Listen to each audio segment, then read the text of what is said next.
warahmatullahi wabarakatuh. Rabbi israh li sadri wa yassir li amri wahlul 'uqdatam min lisani yafqahu qawli. Astaghfirullah min qawlin bila ilmin wa astaghfirullah min qawlin bila amalin. Allahumma salli wa sallim wa barik ala sayyidina Muhammad al-Fatih lima ughliqa wal khatimi lima sabaq. Nasiril haqqi bil haqqi wal hadi ila siratikal mustaqim wa ala alihi wa sahbihi haqqa qadrihi wa miqdarihi al-azim. Amma ba'd. Yang saya hormati selaku host Ustadz Yan, yang saya hormati Bapak Ibu semuanya, ingat sabda Rasulullah sallallahu alaihi wasallam, man yuridillahu bi khairan yufaqihu fiddin. Barang siapa yang dikehendaki kebaikan oleh Allah Subhanahu wa taala, maka Allah akan memudahkannya memahami tentang agama. Nah, kita bersyukur saat ini Itqan sebagai wadah kita untuk menimba ilmu, saling berbagi satu sama lain. Mudah-mudahan Allah memberikan kebaikan kepada kita, diridhoi, diberkahi apa yang kita lakukan saat ini. Kita alhamdulillah bersyukur ya, saat ini masih diberi kesempatan oleh Allah untuk menikmati nikmat Islam, iman dan ihsan, karena Islam itu adalah ilmu dan memahaminya harus dengan ilmu, dan ilmu dipahami dengan akal, maka tidak ada agama bagi orang yang tidak berakal. Maka kita patut bersyukur bahwa agama Islam adalah agama ilmu pengetahuan, karena ketika orang misalkan meninggal, ketika lahir kemudian meninggal, maka dia tidak ada pembebanan, dia masuk surga karena belum ada pembebanan di dalam dirinya. Makanya satu-satunya agama yang mempercayai Tuhan itu dengan akal itu adalah agama Islam. Karena ketika dia belum balik, ketika dia meninggal, dia masuk surga kalau belum ada pembebanan. Nah, inilah kita bersyukur karena nikmat kita beragama Islam. Jadi masuk Islam itu adalah sudah nikmat, apalagi kalau kita mendalami lebih jauh tentang ajaran-ajaran di dalam Islam itu sendiri. Nah, Rasulullah SAW juga pernah mengingatkan kita bahwa babun minal ilmi yata'allamuhu ar-rajulu khairun lahu minad dunya wa ma fiha. Jadi belajar, kita mempelajari satu bab dalam permasalahan ilmu itu lebih baik bagi kita itu daripada baginya daripada dunia dan seisinya. Ini menunjukkan bahwa ilmu itu sangat penting. Bahkan kalau ilmu dalam bahasa Inggris itu hanya knowledge, ilmu pengetahuan, hanya mungkin mentransfer ilmunya saja, tetapi ilmu di dalam bahasa Arab itu definisinya secara etimologi adalah al-i'tiqadu al-jazimu al-mutabiqu lil waqi'. Artinya dia wajib meyakini, kemudian al-mutabiqu lil waqi', harus sesuai dengan fakta realita. Jadi bukan hanya sekedar penyampaian ilmu saja, tapi kita juga harus meyakini, i'tiqad, kemudian harus sesuai dengan fakta realita yang ada. Baik, insya Allah kita akan membahas tentang asal-usul kata taklim di dalam Al-Quran, makna-makna kata taklim. Intinya maksudnya di sini adalah bagaimana pengajaran Islam di dalam Al-Quran menurut para ahli tafsir. Ya, dari pengambilan kata taklim di sini. Ada seorang ulama, Imam Ghazali, pernah mengatakan, laula tarbiyatu lakana nasu kal bahaim. Jadi seakan-akan ini menggambarkan bahwa laula tarbiyah, kalau tanpa pendidikan, maka manusia itu seperti binatang. Ini menunjukkan bahwa seakan-akan menggambarkan bahwa kalau kita tidak mempergunakan akal dengan baik, maka kita itu dianggap seperti hewan. Baik, kita akan masuk ke kata taklim di sini. Asal usul kata taklim. Jadi masdar dari alama, yang dari alima, yang berpola kepada wazan fa'ala. Salah satu fungsinya di sini kalau dalam kita kaji dalam gramatikal bahasa Arab, li ta'diyah, membutuhkan objek. Jadi ya tahtaj ila maf'ulun bih. Dia menjadikan kata kerja yang asalnya tidak berobjek menjadi berobjek. Nah, di sini menunjukkan bahwa pekerjaan itu dilakukan berulang-ulang kali. Jadi maknanya adalah lil mubalaghah. Jadi taklim itu dari kata allama yu'allimu, mengajarkan, taklim pengajaran. Jadi ketika orang misalkan mengajar dengan sistem kebut semalam, berarti dia sudah menyalahi makna daripada taklim itu sendiri. Karena dia harus berulang-ulang kali, harus berproses, harus mubalaghah. Ini secara etimologi, secara bahasa sendiri menekankan makna mubalaghah itu sendiri, melebihkan. Nah, para ahli bahasa Arab memberikan arti kata alima dengan beberapa arti. Ada yang dengan penggunaan misalkan alim tu syai'ah, maknanya adalah araf tuhu, mengetahui atau mengenalnya. Ada alima bisyai', maknanya sya'ura, mengetahui atau merasa. Atau ilmar rajul, ketika mengatakan alimar rajula, maknanya adalah khobarahu, artinya memberi kabar kepadanya. Ada al-ilmu, yang merupakan masdar dari alima yang bermakna idrakus syai' bihaqiqatihi, artinya mengetahui sesuatu dengan sebenar-benarnya. Nah, sedangkan kata alima sendiri maknanya adalah arafahu wa tayaqqanahu, mengetahui atau meyakininya. Al-Munawwir menyebutkan makna ketika dia mengatakan allamal ilma dengan arti mengajar. Begitu juga dengan kata allamahu, artinya hadzabahu, artinya mendidik. A'lam, a'lamu, a'lam, membentuk masdar dari i'lam, artinya memberitahukan. Jadi kata taklim di sini artinya talqinud dars, artinya pengajaran di sini. Ada tahdzib. Kemudian ketika kita berbicara tentang penafsiran, tentunya bahwa setiap teks pasti memiliki konteks yang melatar belakangi penulisan tersebut. Artinya punya asbabun nuzul, punya asbab. Asbab itu artinya sebab. Sebab-sebab turunnya ayat Al-Quran tersebut. Misalkan asbabun nuzul. Jadi harus dikembalikan kepada konteks ketika diturunkan ayat tersebut. Imam Az-Zubaydi menyebutkan bahwa ta'lim dan i'lam itu mempunyai satu makna, artinya pemberitahuan. Nah, sejalan dengan pendapat di sini bahwa Imam Al-Asfani menjelaskan lebih rinci lagi bahwa kata beliau yang namanya at-ta'lim dan i'lam itu berbeda, meskipun di sini dikatakan bahwa a'lamtuhu wa 'allamtuhu fil asl wahid. Dia dianggap satu makna. Tetapi di sini bahwa dikatakan illa annal i'lama ikhtassa bima kana bi ikhtibarin sari'in. Hanya saja kalau i'lam ini diperuntukkan bagi pemberitahuan yang cepat, sedangkan taklim di sini dikatakan bahwa wa ta'lima ikhtassa bima yakunu bi takririn wa taktsirin hatta yasilu minhu atharun fi nafsil muta'allim. Sedangkan di sini taklim bagi pemberitahuan yang dilakukan dengan berulang-ulang kali dan sering dilakukan sehingga membekas pada diri seorang peserta didik. Muta'allim. Artinya di sini taklim adalah menggugah untuk bagaimana mempersepsikan makna dalam suatu pikiran. Nah, di sini disimpulkan bahwa Imam Al-Asfani menjelaskan makna taklim secara bahasa, artinya secara bahasa ya, secara etimologi, memberitahukan, menerangkan, mengabarkan. Jadi bagaimana menerangkan sesuatu ilmu yang dilakukan dengan berulang-ulang, dengan sering, sehingga dapat mempersepsikan maknanya, dan itu membekas pada diri seorang muta'alim, seorang peserta didik. Nah, selanjutnya taklim di sini diartikan juga maknanya adalah pengajaran, kadang juga diartikan maknanya pendidikan. Makanya kalau misalkan jurusan pendidikan bahasa Arab di Uninus misalkan ya, berarti qismu ta'limil lughatil arabiyyah. Kadang-kadang taklim bukan menggunakan kata qismu tarbiyah al-lughatil arabiyyah, tapi menggunakan kata qismu ta'limil lughatil arabiyyah. Maknanya adalah bisa juga maknanya adalah pendidikan itu sendiri. Nah, dilihat dari bentuk kata kerjanya di dalam Al-Qur'an, kata taklim itu ada yang menggunakan fi'lul madhi, kata kerja lampau, ada yang fi'lul mudhari', kata kerja sedang atau akan. Fi'il mudhari' ini continuous tense atau future tense. Kalau dalam bahasa Inggris dua kata, tapi dalam bahasa Arab jadikan satu kata, fi'il mudhari', tergantung konteksnya. Nah, fi'il madhi, kata kerja lampau yang menggunakan kata taklim itu disebutkan 25 kali dalam 25 ayat dan 15 surat. Nah, terdiri dari 22 berbentuk kata kerja lampau aktif, fi'lul madhi ma'lum, kata kerja aktif, dan 3 berbentuk fi'lul madhi majhul, artinya kata kerja lampau yang pasif.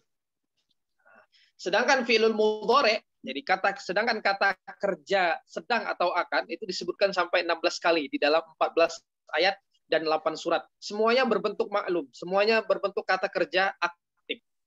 Nah, dari 2 fi'lul madhi ini, dari 25 kata kerja lampau ini, ada 22 kata kerja yang subjeknya itu adalah Allah.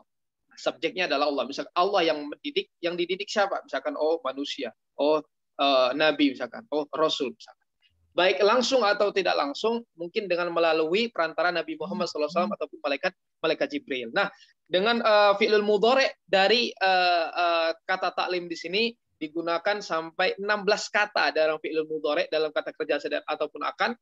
4 diantaranya bersubjek Allah Subhanahu Wa Taala dan 4 lainnya bersubjek dari Nabi Muhammad SAW. Nah, dilihat dari sudut objeknya bahwa khusus dari fi'lul madi, kata kerja lampau, taklim yang ada di dalam Al-Quran ini lebih dari separuhnya itu 16 kali berobjekkan kepada para nabi. Ini memberikan makna bahwa taklim di dalam hal ini berupa pemberian ilmu yang dilakukan oleh Allah Subhanahu Wa Taala melalui wahyu.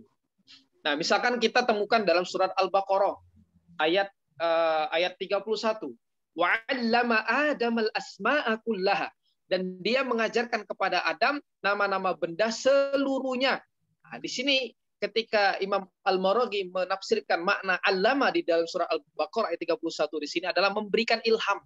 Nah, jadi maksudnya Allah Subhanahu Wa Taala memberikan ilham kepada Nabi Adam alaihissalam untuk mengetahui jenis-jenis yang telah diciptakan beserta zat, sifat dan nama-namanya. Jadi Allah menjelaskan dengan berupa ilham.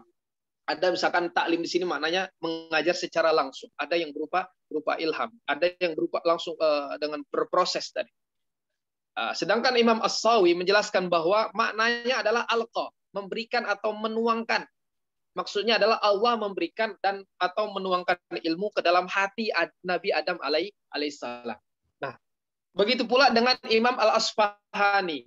Beliau menafsirkan dengan makna fi raw'ihi bi ilqaihi. Artinya diberikan atau dituangkan ke dalam hatinya. Nah, secara konteks kata allama di sini menunjukkan tadrij, ada tahapan di situ. Bahwa penyampaian itu dilakukan melalui tahap demi tahap. Akan tetapi di sini menurutnya bahwa ayat di sini menunjukkan secara sekaligus, bukan secara tahap-tahapan tadi, karena memang ilham. Nah, secara struktur bahwa allama di sini mempunyai 2 objek, baik itu disebut ataupun tidak. Kalau dilihat dari kata dalam kalimat tersebut tersusun dari fiil, ada kata kerja di situ, ada pekerjaan di situ. Nah, di sini menunjukkan bahwa pada pekerjaan di situ ada proses mengajar, proses belajar yang di dalamnya terdapat teknik dan metode mengajar itu sendiri. Jadi ada fa'il, ada orang yang melakukan di situ. Menunjukkan bahwa ada pengajar di situ yang melakukan pekerjaan mengajar.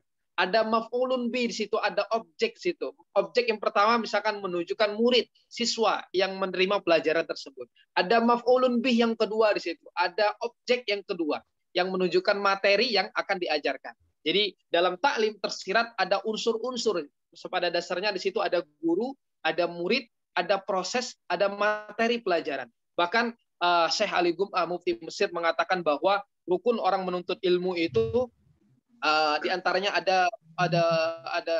ada ustadzun, ada guru, ada talibun, ada murid, ada kitabun, ada referensi, ada manhajun, ada metodologi. Kemudian ada bi'atun. Ada bi'atun itu artinya lingkungan, jaul ilmi. Ada jaul ilmi, ada milieu belajar di dalam taklim tersebut. Jadi ketika tidak terpenuhi rukun ini, maka ya tidak akan sempurna ketika dia menuntut ilmu. Kalau seandainya ada murid tapi tidak ada guru, berarti dia belajar otodidak. Padahal Ibnu mengatakan al-isnadu minadin laulal isnadu laqala man syaa masa'a. Jadi isnad, berguru, mengambil sanad itu adalah bagian dari tradisi agama Islam. Ketika dia tidak berguru, berarti dia seakan-akan berbicara semaunya. Jadi tidak didasarkan dengan landasan pedoman ataupun rujukan yang jelas. Nah, sebenarnya ketika kita mengatakan bahwa makna taklim itu diambil dari kata-kata allama, maknanya lil mubalaghah, melebihkan, ada proses-proses di situ. Berarti di sini menunjukkan bahwa yang namanya pengajaran itu harus dilakukan berulang-ulang kali. Bahkan seorang ulama, ya saya katakan, Syekh Ali Gum'ah itu mengatakan, fa'adim lil ilmi mudzakaratan. Fahayatul ilmi mudzakaratu. Beliau mengatakan terus-meneruslah dalam mudzakarah, dalam mengulang-ulangi, dalam mempelajari ilmu, Karena hidupnya ilmu itu adalah dengan muzakarah tadi, dengan mengulang-ulang tadi. Dengan mengulang-ulang tadi. Berarti di sini ada proses bahwa pengajaran itu ada proses pengulangan yang terus-menerus dilakukan. Imam Bukhari ketika ditanya bagaimana cara kamu bisa menghafal, bisa kekuatan hafalan kamu sangat kuat. Beliau mengatakan bikathrati mudawamatin nazari ilal kutubi. Beliau mengatakan dengan banyak terus-menerus konsisten melihat buku-buku.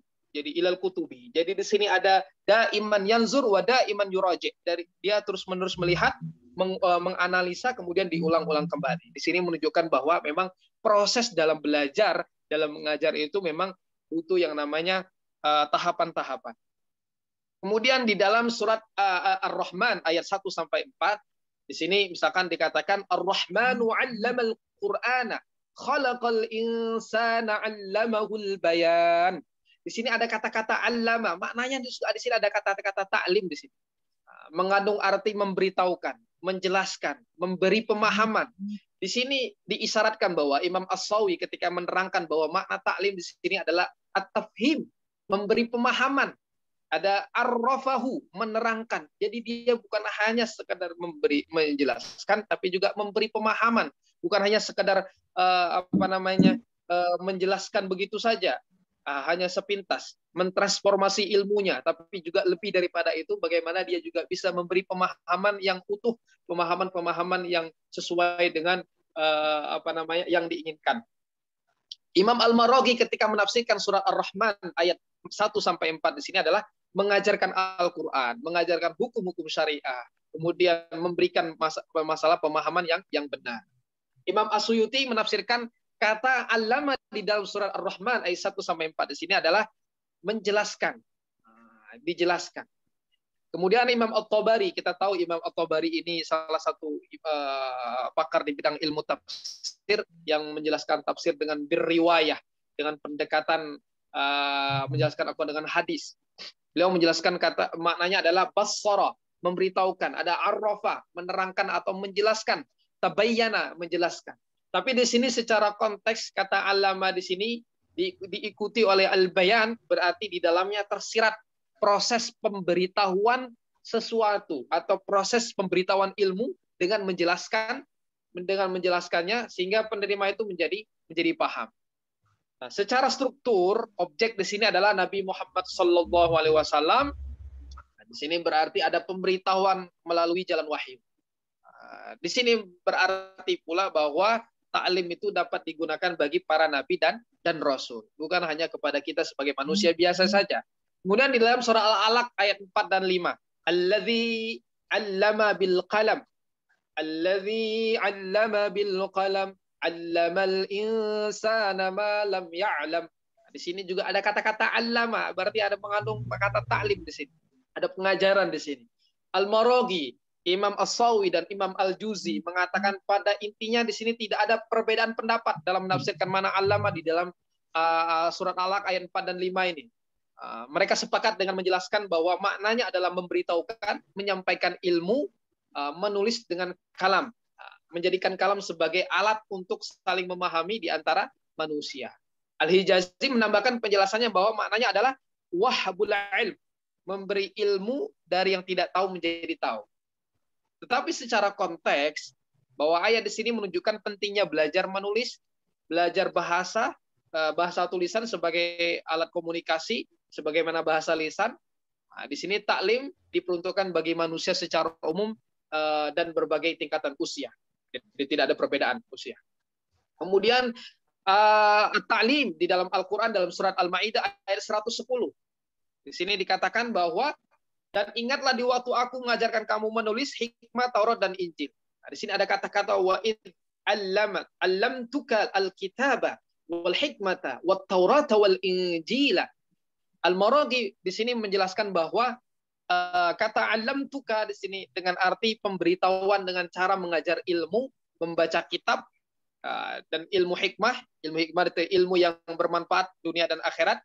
Imam At-Tabari di sini menjelaskan bahwa artinya memberitahukan dengan mengajarkan cara menulis sekaligus memahami makna kitab tersebut, memahami makna yang ada di dalam kitab tersebut.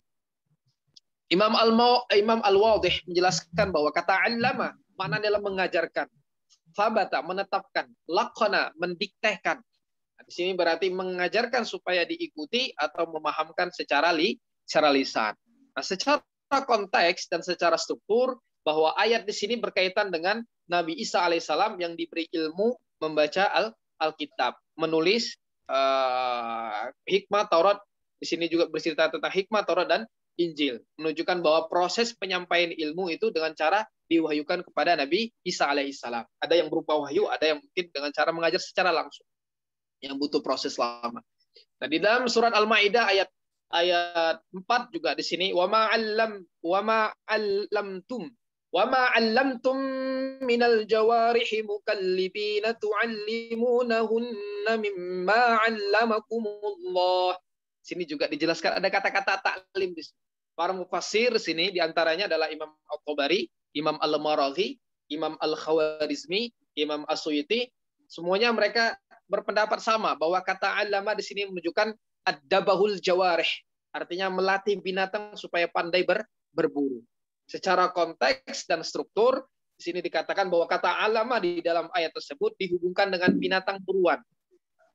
Ini berarti bahwa taklim itu bisa digunakan untuk binatang, dalam arti maknanya adalah melatih itu sendiri.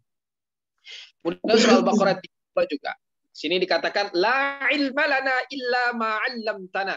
Ada kata-kata taklim di situ. Nah, Imam Al-Tabari mengisyaratkan dengan menafsirkan makna kata allama di situ dengan arti Allah mengajarkan para malaikat sebagaimana Allah mengajarkan kepada Adam alaihissalam. Secara konteks di ayat di sini menunjukkan bahwa mu'alim hakiki sebagai sumber ilmu adalah Allah Subhanahu wa taala. Itu mu'alim hakiki. Jadi kita harus mengatakan bahwa kita ini cerdas sebenarnya pada hakikatnya. Ya Allah yang maha cerdas itu adalah Allah. Yang memberikan ilmu itu pada hakikatnya adalah Allah. Nah, kita mungkin dikasih perantara supaya rajin belajar, atau mungkin berkat tirakat dari orang tua kita sehingga kita rajin belajar sehingga kita menjadi cerdas.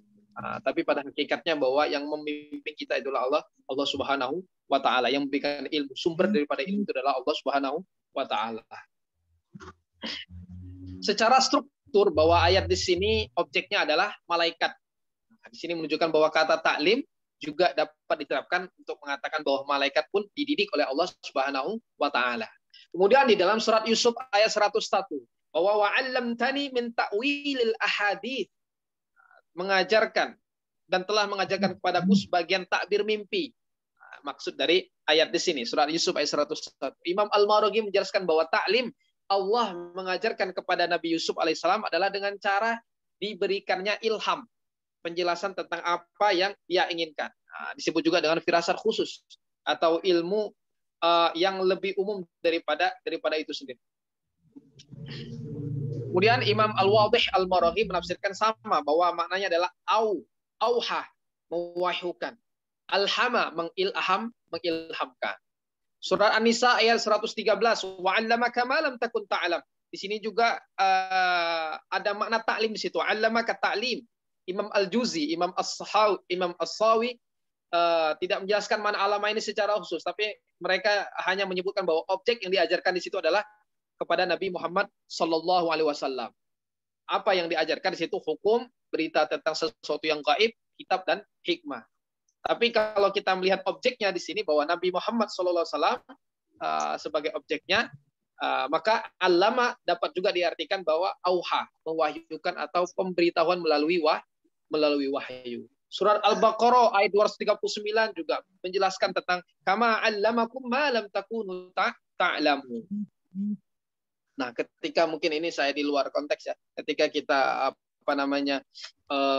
mempelajari bahwa bagaimana sih pendidikan yang seharusnya itu seperti apa. Kalau UNESCO tahun 2000 mereka mengumpulkan para profesor merumuskan bahwa tentang konsep pendidikan itu seperti apa sih, yang benar itu seperti apa. Yang pertama beliau mengatakan bahwa learning to know, jadi belajar untuk tahu.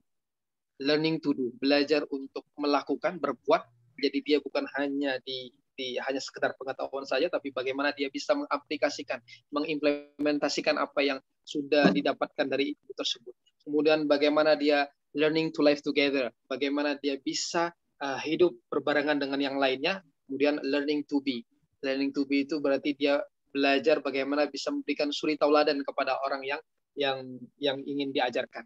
Jadi di dalam, bahkan ini sebenarnya kalau UNESCO merumuskan tahun 2000 ketika mengumpulkan para profesor pendidikan sehingga merumuskan bahwa pendidikan itu hanya 4 sini aja: learning to know, learning to do, learning to live together, learning to be. Padahal di sini sudah dijelaskan di dalam Al-Quran berapa abad plus yang lewat, 14 abad yang lewat ya berarti ya.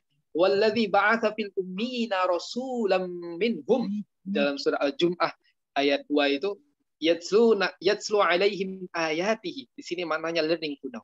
Wa yuzakkihim, learning to do. Jadi berbuat.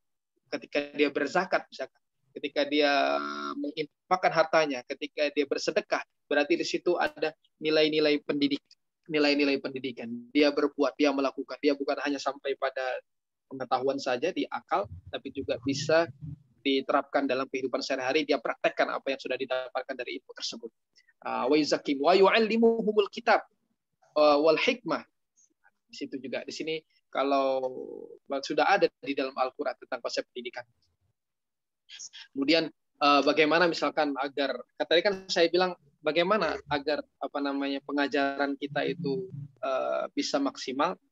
Di sini ulama berpandangan bahwa harus dilakukan dengan berulang-ulang, harus dengan sering, harus dengan mudawamah, harus istiqomah.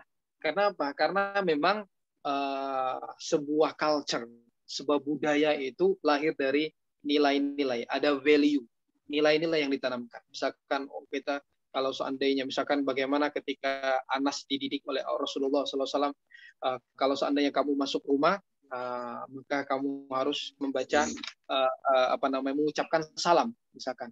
Kalau seandainya kamu mengucapkan salam, maka kamu akan mendapatkan keberkahan di situ. Jadi ketika Abdullah bin Busr as-Sahabi, beliau ketika diutus oleh oleh ibunya untuk mengantarkan sebuah anggur, kemudian di tengah perjalanan dimakan sebagian anggurnya. Dan anggur itu buat Rasulullah SAW. Ketika datang ke Rasulullah mengatakan begini, ya Zadar, kamu ini curang, kata Rasulullah. Tahu Rasulullah meskipun nggak melihat, karena Rasulullah seorang nabi. Di sini juga ada nilai pendidikan, ada nilai pengajaran di situ, bahwa kita itu harus amanah. Nah, kalau nilai-nilai ini kita ajarkan, kita edukasikan kepada peserta didik, maka ini akan ada yang namanya value, ada nilai yang kita tanamkan. Sehingga dari value ini ada yang namanya disebut dengan belief, ada keyakinan. Orang akan yakin bahwa ketika orang misalkan amanah dalam melakukan suatu hal, dia akan mudah dipercaya oleh orang. Ketika mudah dipercaya, dia akan mudah mendapatkan pekerjaan, misalkan, akan mudah mendapatkan teman karena dia jujur misalkan. Di sini ada keyakinan. Dari keyakinan ini lahirnya sebuah sebuah motivasi. Dari motivasi ini lahirnya sebuah attitude, sebuah sikap bahwa misalkan fakir qabla an ta'zima. Berpikir dulu sebelum berbuat, kita harus berpikir dulu. Ada attitude, ada behavior, ada perilaku di situ. Ada hal ketika misalkan kita membuang sampah sembarangan. Nanti kalau seandainya saya buang sampah, nanti akan terjadi banjir. Kalau banjir berarti nanti kita akan kebanjiran di rumah kita. Misalkan nilai-nilai itu yang kita tanamkan, ketika dia mau melakukan sesuatu, dia punya sikap, jangan. Akhirnya dia tidak melakukan hal yang tidak baik tadi. Ada behavior, kemudian behavior, ada karakter sih. Lahirlah sebuah karakter, dari karakter ini lahirlah sebuah habit, kebiasaan, dari habit ini lahirlah sebuah culture. Jadi budaya itu lahir dari nilai-nilai tadi, dari value, kemudian lahirlah sebuah belief, keyakinan untuk melakukannya, lahirlah sebuah motivasi, lahirlah sebuah behavior, attitude, lahirlah sebuah behavior, lahirlah sebuah karakter, lahirlah sebuah habit, barulah sebuah culture. Jadi membentuk budaya itu sendiri juga harus melalui beberapa tahap, sama dengan ketika kita mengajar pun kita harus ada yang namanya proses tadi. Jadi tidak bisa kita mengajar tanpa adanya proses. Nah, pengajaran di dalam Islam itu sendiri tentunya kita harus tahu, ketika kita mengajar tentang pendidikan Islam khususnya, kita harus tahu bahwa apa dasar pemikiran dalam pendidikan Islam itu. Kita harus tahu dasar filosofisnya. Bagaimana misalkan berdasarkan apa dasar filosofis? Oh, berdasarkan teologi, berdasarkan ideologi umat, terutama bagaimana pandangan kita tentang Tuhan, tentang Allah, tentang manusia, tentang hidup, tentang alam raya. Misalkan ketika Luqman menasihati anaknya, ya bunayya la tusyrik billah, inna syirka la zulmun azim. Janganlah kamu itu menyekutukan Allah, karena syirik itu adalah perbuatan yang zalim, yang sangat besar. Nah, di sini menunjukkan bahwa bagaimana pandangan dia tentang Tuhan. Bagaimana kita ini ya Allahus Samad, Allah tempat bergantung. Jangan sampai ketika kita bergantung kepada selain Allah. Bahkan ketika kita bergantung kepada selain Allah, berarti itu menunjukkan bahwa kita itu berbuat sesuatu yang syirik. Jadi dalam kita belajar pendidikan Islam pun harus kita tahu paling tidak ada 4 dasar pemikiran dalam pendidikan Islam itu. Dasar filosofisnya bagaimana pandangan dia tentang Allah, tentang Tuhan, tentang manusia, tentang hidup, tentang alam raya, yang kemudian mungkin bisa dikembangkan dalam berbagai macam konsep teoritis, bagaimana visi, misi, tujuan edukasi dari Islam itu sendiri. Kemudian dasar sosiologisnya seperti apa? Dia harus tahu bahwa bingkai lingkungan pendidikan itu di mana sistem nilai dan budaya masyarakat itu dibangun juga berdasarkan dengan dasar sosiologis itu sendiri. Jadi termasuk penyangga realitas kehidupan masyarakat itu adalah tradisi, adat budaya, dan teknologi. Nah, realitas lingkungannya seperti apa biofisiknya? Misalkan kita harus tahu nih, kita kan mau mengajar, berarti harus tahu ilmu pedagogiknya, ilmu mengajar. Oh, kondisi tempat tinggalnya seperti apa? Misalkan kita tahu, misalkan seperti saya dari Bangka Belitung, kita melihat misalkan film Laskar Pelangi itu, dia sebelum mau ke sekolah harus melewati menunggu buaya lewat dulu. Berarti itu harus dilihat kondisi tempat tinggalnya seperti apa. Daerah pertanian kah, pantai laut kah, kawasan hutan kah, atau padang pasir kah. Kemudian realitas lingkungan kawasannya, pedesaan kah, perkotaan kah, kawasan industri kah, lintasan transportasi kah, daerah terpencil kah, itu dilihat dari situ. Perkantoran kah, buruh tani kah, misalkan ininya. Transportasi orang misalkan mau belajar, ternyata dia di samping rel kereta api, sulit untuk belajar karena setiap hari, setiap jam itu selalu lewat misalkan kereta api. Nah, itu dilihat juga dari dasar sosiologis. Dasar lingkungan psikologisnya, misalkan hidup di penjara kah, hidup bebas kah, tertindas oleh penjajahan kah, misalkan seperti Syekh Ahmad Marzuki Betawi.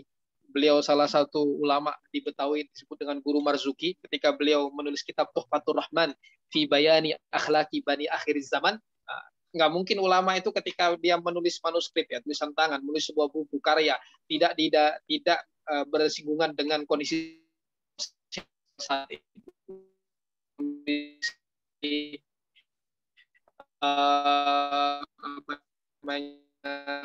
Pertanian sosial politik saat pas ada bersinggungan karena saat itu misalkan penjajahan tinggal belajar ada kerja paksa Romusa dan lain sebagainya.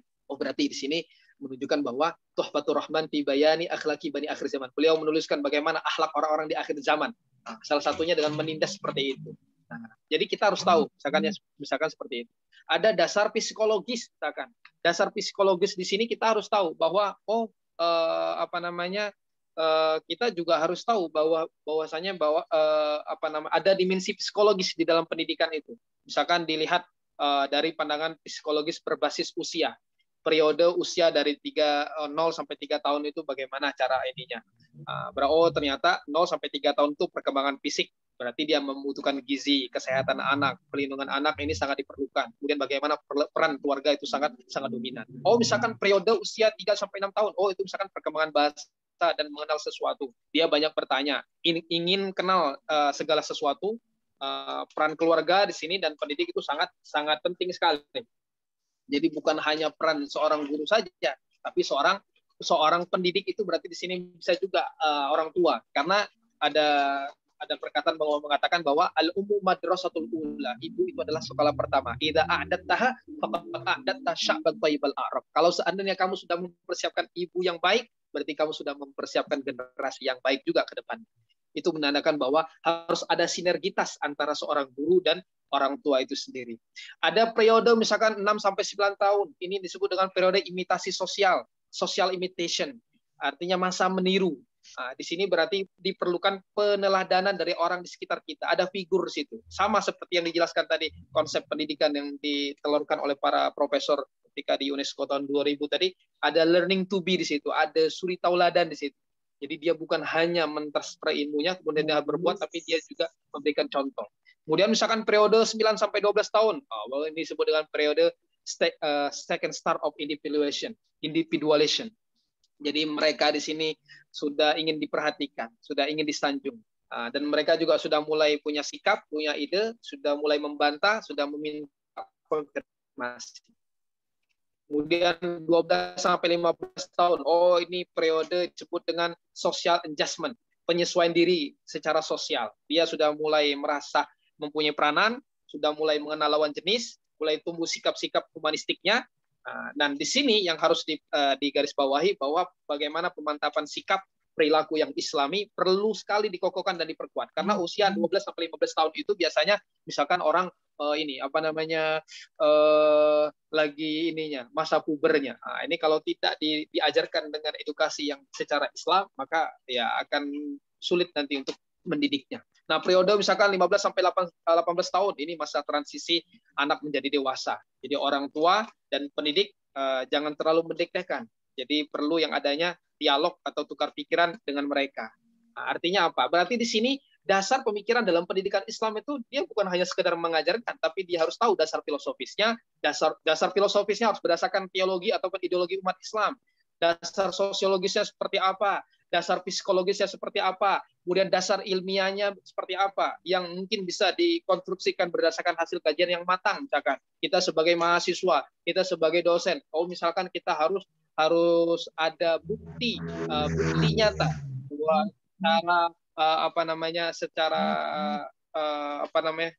kita punya sikap kritis intinya di sini. Ada sikap kritis yang membuat kita itu akan mendapatkan ilmu yang banyak yang kemudian menjadi berkah hidup.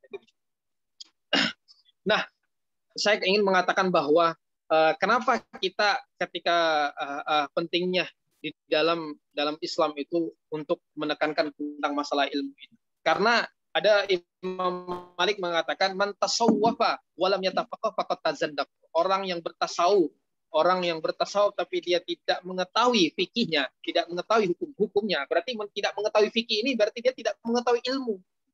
Dia hanya tahu misalkan ini sekedar menjalankan saja, tapi dia tidak tahu secara hukum fikihnya. Faqad tazandaq.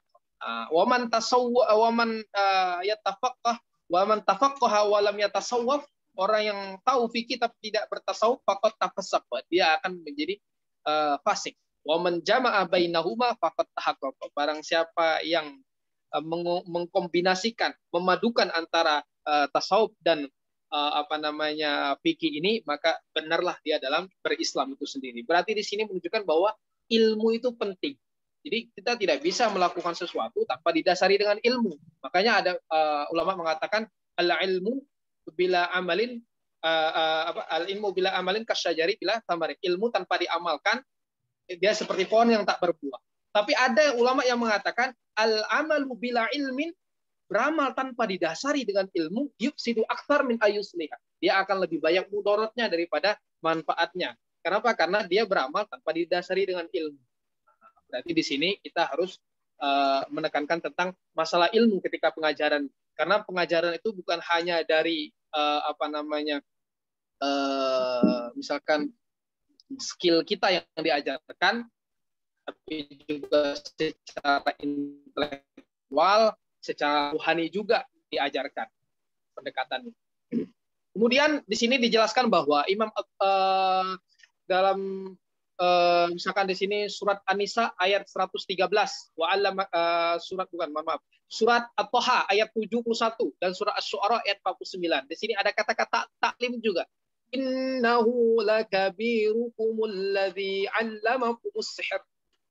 Sesungguhnya ia adalah pemimpinmu yang mengajarkan sihir kepadamu. Nah, ini gimana nih maksudnya? Nah, di sini mengandung arti taklim. Dengan arti didiktekan, diajarkan. Imam Al-Juzi menafsirkan bahwa kata lakabirukum dengan kata muallimukum, artinya orang yang mengajarkan sihir kepadamu. Di sini Imam Al-Maraghi menjelaskan maknanya adalah mengartikan dengan makna kalian murid-muridnya dalam sihir. Secara konteks dan struktur bahwa ayat tersebut berkenaan dengan Nabi Musa alaihissalam dan para tukang sihir. Subjeknya adalah Nabi Musa, sedangkan objeknya adalah tukang sihir. Nah, membuktikan bahwa kekuatan mukjizat itu lebih tinggi daripada sihir. Materinya adalah sihir itu sendiri. Berarti sihir dipelajari melalui talqin. Surat Yusuf ayat 68. Wa innahu ladzu ilmin lima 'allamna, ada kata-kata taklim di sini. Nah, kata 'allama dalam ayat di sini berarti memberitahu melalui wahyu. At-Tabari menjelaskannya dengan kata istauda'a, menitipkan atau menyimpan. Al-Wadih menjelaskan dengan kata 'allamahu bil wahyi wal ilham. Jadi memberitahu melalui wahyu. Nah, sedangkan Imam Al-Maraghi juga menjelaskan dengan makna memberinya dari ilmu wahyu.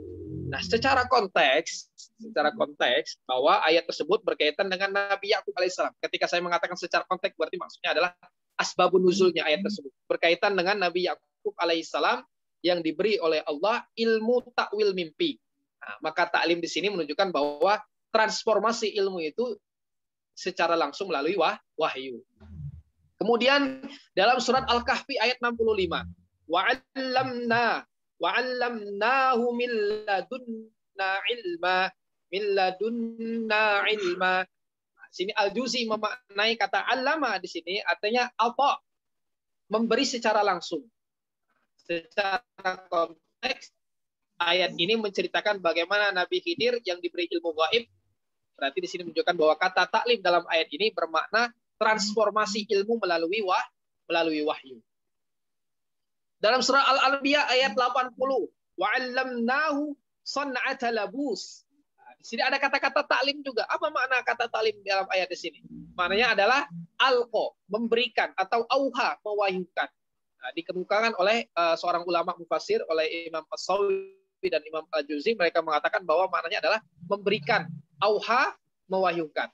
Secara konteks bahwa ayat di sini berkaitan dengan Nabi Daud alaihissalam yang diberi ilmu oleh Allah melalui wahyu. Ayat yang semakna dengan ayat di sini juga di dalam surah Al-Baqarah ayat 251 menyebutkan di sini Imam Al-Juzi dan Imam As-Suyuti. Kalau saya mengatakan Imam As-Suyuti berarti ada Imam Jalaluddin As-Suyuti, ada Imam Jalaluddin Al-Mahalli. Makanya ada kala tafsir Jalalain, tafsir dua Jalal.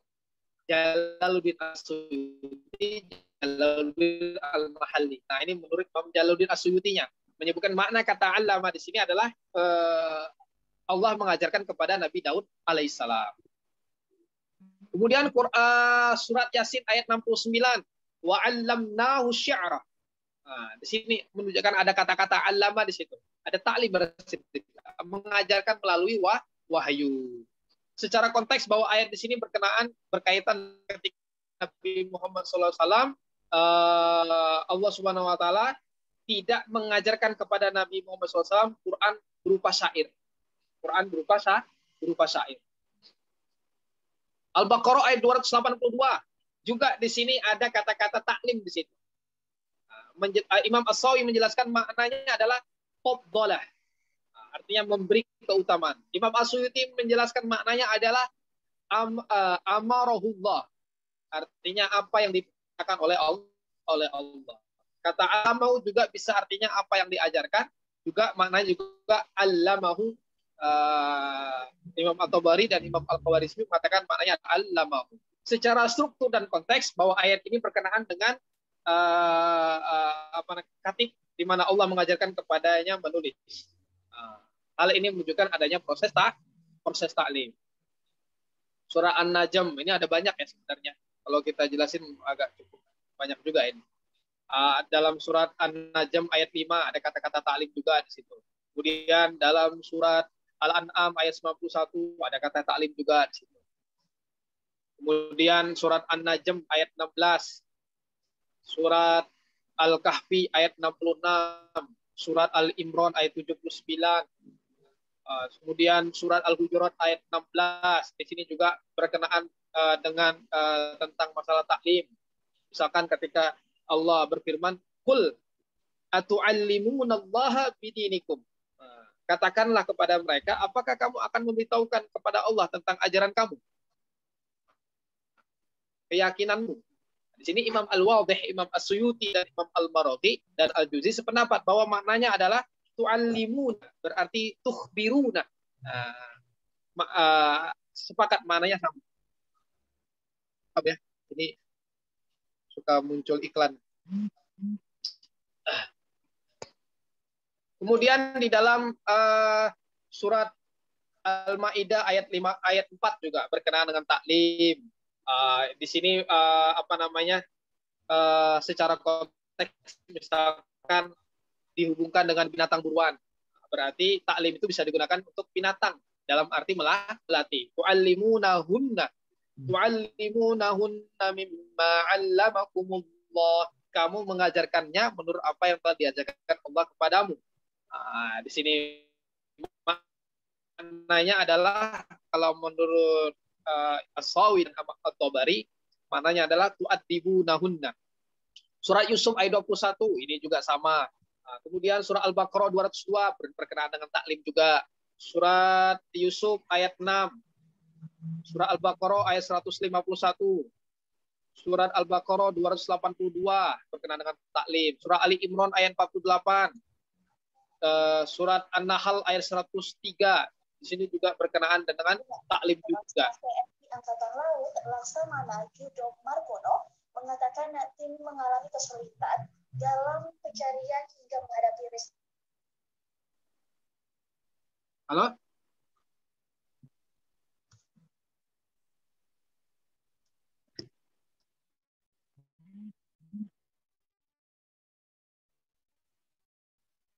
Baik, kita lanjut ya. Nah, di sini setelah kita kaji beberapa ayat, ada hampir, saya simpulkan di sini, saya tulis di sini ada 34 kurang lebih. Al-Baqarah, Ar-Rahman, Al-Alaq, Al-Maidah, Yusuf, An-Nisa, At-Toha, Yusuf, Kahfi, Anbiya, Yasin, Al-Baqarah, Najm, Al-Kahfi. Ada kurang lebih 34 lah berkenaan dengan taklim di dalam Al-Quran ini.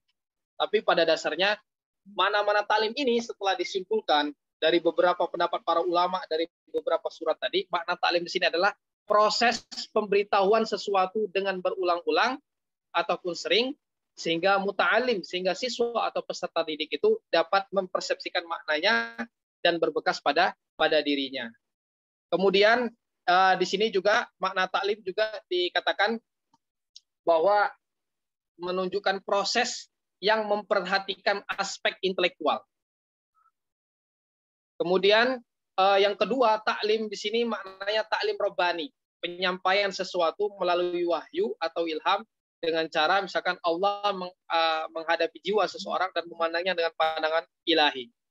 Jadi Allah sebagai guru atau mu'alim dan jiwa sebagai murid, sebagai muta'alim. Kemudian taklim di sini juga maknanya adalah kegiatan yang dilakukan oleh mu'alim dan muta'alim yang menuntut adanya adab-adab tertentu, bersahabat dan bertahap. Jadi kita harus punya adab. Bagaimana adab kita kepada seorang guru, bagaimana adab kita terhadap buku. Bahkan dalam kitab taklim muta'alim itu, kita kalau mau belajar itu harus duduk dulu misalkan ya. Takzim kepada buku itu, meskipun bukan Al-Quran. Itu menunjukkan bahwa kita harus punya adab juga, agar ilmu itu berkah, agar ilmu itu bermanfaat. Kita tahu misalkan Imam Abu Hanifah itu kurang alim apa beliau, kurang cerdas apa beliau. Tapi ketika beliau menemukan suatu permasalahan, beliau salat dulu 2 rakaat.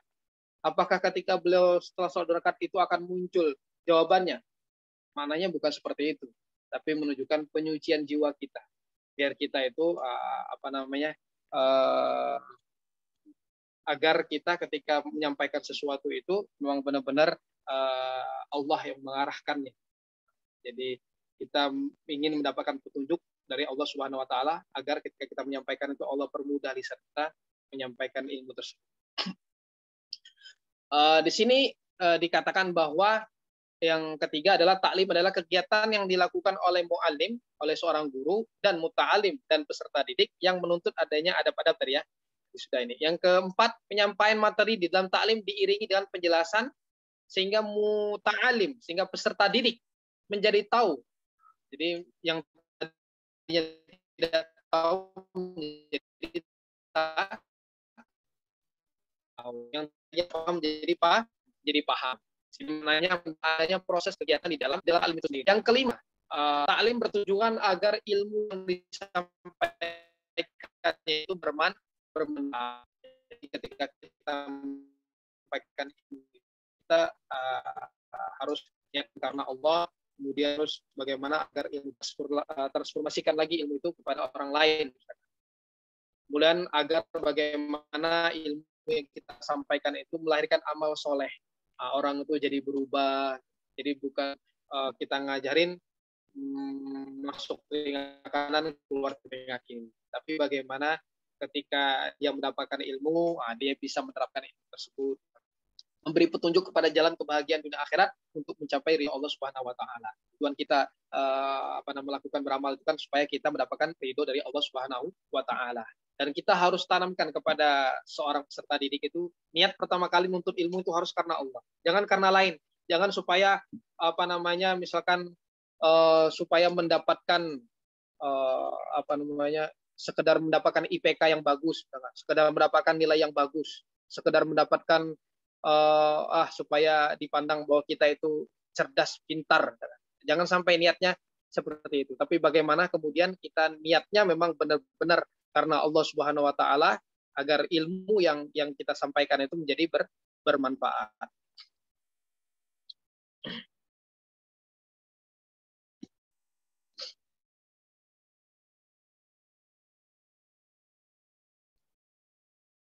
Selanjutnya taklim yang keenam poinnya dari inti dari pembahasan dari beberapa ulama tentang menafsirkan taklim di dalam Al-Quran tadi, kegiatan yang dilakukan oleh mu'alim tidak hanya sekedar menyampaikan materi, melainkan disertai dengan penjelasan isi makna maksudnya. Sehingga muta'alim ataupun seorang peserta didik dipaham, jaga dan terhindar dari kekeliruan, kesalahan, dan tentang pemahaman. Kemudian yang ilmu yang mendorong amal yang bermanfaat sehingga seorang muta'alim dia jadi suri tauladan dalam perkataan dan perbuatan. Jadi di sini ada proses kegiatan taklim yang mempunyai tujuan tarbau, tujuan pendidikan.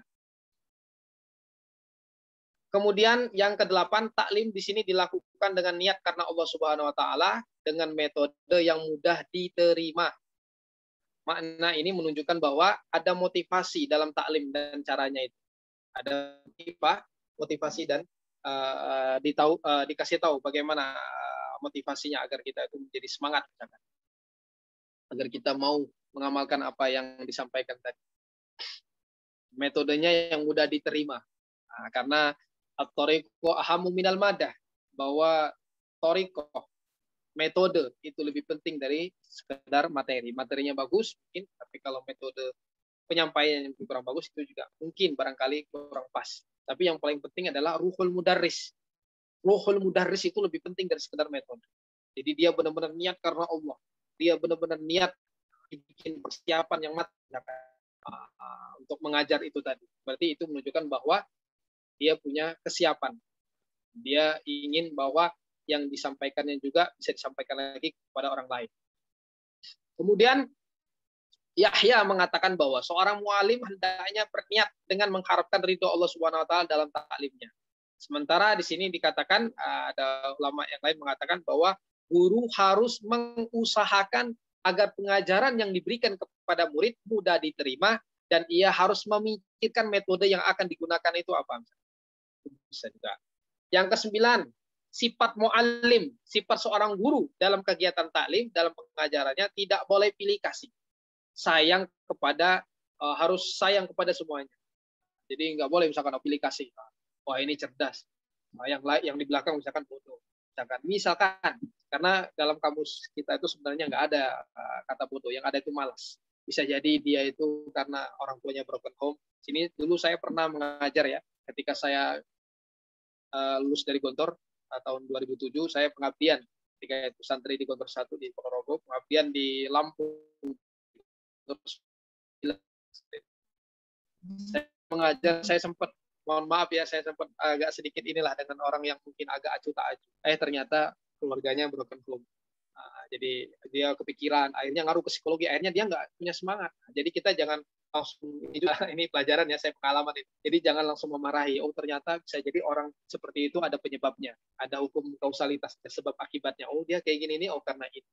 Jadi kita tidak boleh indikasi. Jadi harus benar-benar ini apa namanya, kita tanya dulu. Sebenarnya kamu ini kenapa seperti ini? Kenapa kamu malas? Kenapa kamu kok merenung? Kenapa kamu apa namanya selalu itu, ternyata dia punya permasalahan di dalam keluarganya, orang tuanya mungkin ya bisa terus agak sedikit renggang hubungan keluarganya sehingga dia kepikiran. Itu bisa jadi juga.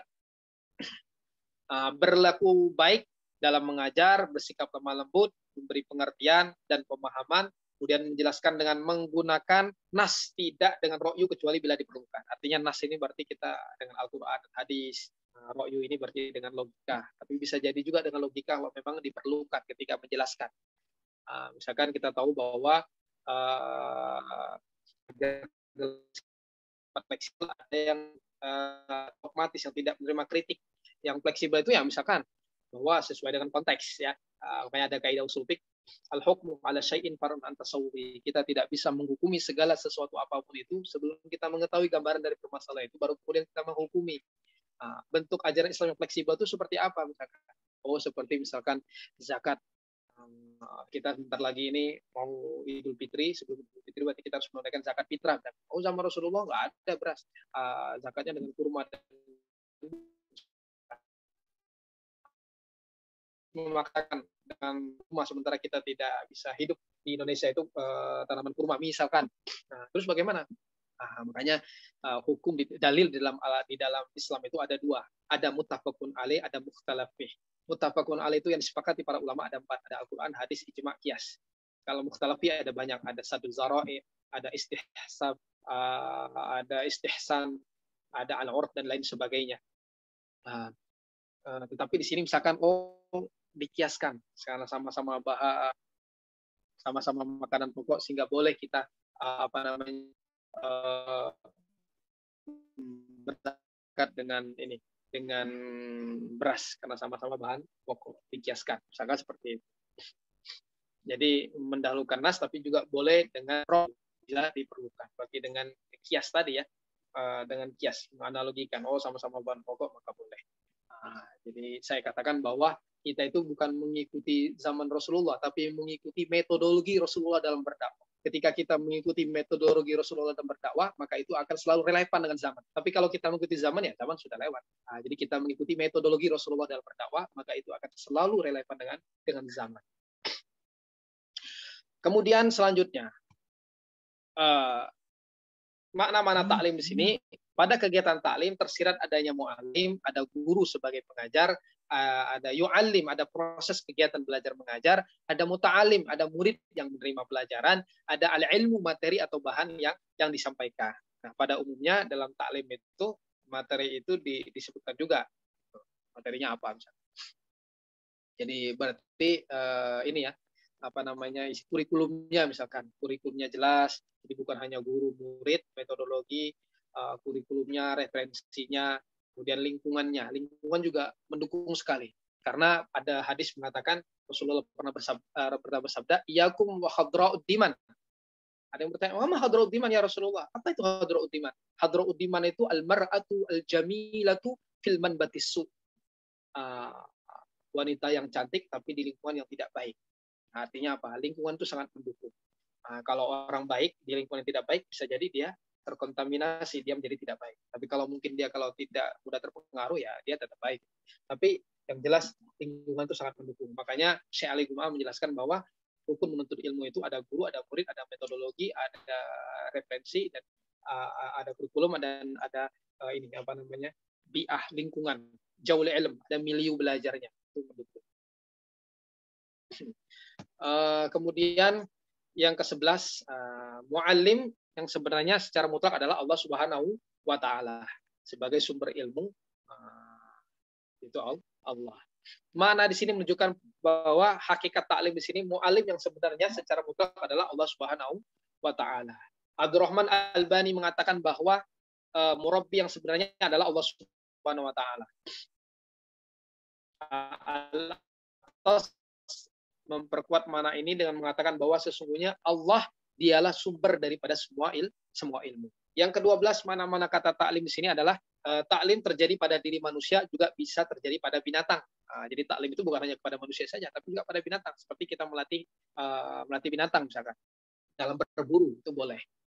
Tadi kan sudah dijelaskan dalam Al-Quran. Jadi tapi pada umumnya taklim ini digunakan bagi manusia yang dijadikan sebagai objek taklim. Fakhir Akil berpendapat bahwa taklim yang terjadi pada manusia sebagaimana pula terjadi pada binatang. Tapi di sini dikatakan pada manusia itu yang sering jadi objek itu adalah manusia. Selanjutnya makna taklim di sini muallim. Mana taklim? Yang ke-13 muallim harus senantiasa meningkatkan diri dengan belajar, membaca sehingga ia memperoleh banyak ilmu. Di sini menekankan bahwa seorang guru dia harus banyak membaca. Karena kita tahu bahwa wahyu pertama kali turun itu adalah untuk mengajarkan kita bagaimana banyak membaca, menganalisa, meneliti. Iqra itu berarti bacalah, analisalah, telitilah. Berarti peradaban, kita bersyukur bahwa Islam itu sebenarnya sudah berperadaban. Ketika turun wahyu pertama kali itu kita diperintahkan untuk membaca. Jadi harus banyak membaca. Al-ilmu la yu'tika kulluhu, al-ilmu la yu'tika ba'dahu, illam tu'tihi kullaka. Jadi ilmu itu nggak akan ngasih sepenuhnya nggak ngasih sebagian daripada ilmu tersebut kalau kamu tidak berada padanya. Jadi ilmu itu ya nggak akan bisa kita dapatkan kalau kita tidak memang nuntut ilmu. Makanya talabul ilmi, talab utlubul ilma, utlubil ilma, artinya tuntutlah ilmu. Jadi kita yang datang ke guru, bukan guru datang ke kita. Sementara sekarang ini banyak guru datang ke orangnya, bukan murid datang ke guru. Itu sudah menyalahi makna ini, makna secara bahasa. Jadi kita yang datang kepada guru sebagai bentuk adab kita. Jadi bukan kita mendikte guru, tapi bagaimana kita menyesuaikan dengan jadwal seorang guru. Itu menunjukkan bahwa ada adab yang kita kedepankan. Makanya ilmu muqaddamun alal ilm. Al-adab muqaddamun alal adab, itu lebih didahulukan daripada ilmu. Innama yutlabul ilm di adabil khidmah. Sesungguhnya orang menuntut ilmu itu agar ketika dia berkhidmah dia mempunyai adab. Berapa banyak kita melihat orang yang sukses tapi dia mungkin tidak beradab. Makanya rektor Profesor Dr. Hamid Amizar Kasih, rektor Unidah Universitas Darussalam Guntur, beliau mengatakan bahwa pendidikan karakter itu hanya sepertiga dari pendidikan akhlak. Betapa banyak orang yang dia tegas, dia disiplin, tapi selingkuh, percuma kan? Makanya beliau mengatakan bahwa pendidikan karakter itu hanya sepertiga dari pendidikan akhlak. Kemudian mu'alim senantiasa berlaku baik, tidak suka menyiksa fisik. Jadi jangan main fisik ya. Jadi jangan kasar maksudnya sih. Tegas boleh tapi jangan keras. Tidak suka menyiksa fisik, balas dendam, membenci, mencaci murid. Jangan sampai kita memberikan suri tauladan yang tidak baik. Nanti jadi jariyatun su'. Makna ini menunjukkan bahwa karakteristik atau sifat-sifat mu'alim dari sisi moral, psikologis juga itu penting. Kemudian selanjutnya, ini sudah selesai. Saya kira mungkin itu saja. Ini siapa? Ustaz Yanyan. Tentang masalah taklim di sini. Tapi yang perlu saya garis bawahi, ya, intinya ketika kita ingin pelajari tentang pendidikan Islam, dia harus tahu dasar pemikirannya. Ada 4 yang saya jelaskan tadi. Dasar filosofisnya bagaimana, dasar sosiologisnya bagaimana, lingkungannya seperti apa, misalkan dasar psikologisnya bagaimana, ilmu pedagogik, ya, misalkan ilmu mendidik itu ada ilmunya, ilmu pendidik, pedagogik. Ilmu umur sekian sampai sekian gimana cara mendidik, umur sekian sampai sekian gimana mendidiknya, gimana cara ngajarnya, misalkan seperti itu. Nanti ada dasar ilmiah sebagai pembuktian secara ilmiahnya seperti apa. Saya kira mungkin itu saja barangkali.